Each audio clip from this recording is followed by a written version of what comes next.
Жогорку соттун төрайымы Нургүл Бакирова Говори ТВ мультимедиалык маалымат агенттигинин кыйын долбоорунун алкагында уюштурулган иш-чарага мейман катары катышты. Нургүл Бакирова өз сөзүндө аялдардын коомдогу орду жана ролу чоң экендигин, аял үйдүн да мамлекеттин да куту экендигин белгиледи.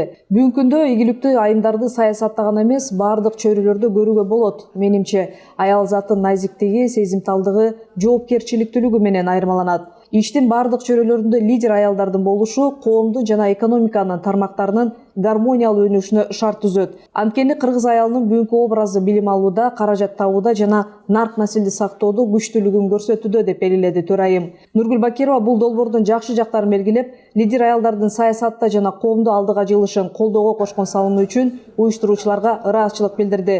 Өз кезегинде иш-чаранын уюштуруучулары Говори ТВ мультимедиалык маалымат агенттигинин негиздөөчүсү Орозбай кызы Кайыргүл жана гендердик эксперт Рима Султановалар аялдардын укуктарын жана мүмкүнчүлүктөрүн алдыга жылдырууга умтулгандыгы үчүн Жогорку соттун төрайымы Нургүл Бакировага ыраазычылык айтышты. Аталган долбоордун катышуучуларынын арасында мугалимдер, жергиликтүү кеңештин депутаттары, ар кандай мамлекеттик түзүмдөрдүн кызматкерлери жана чакан бизнестин өкүлдөрү болгонун белгилейбиз.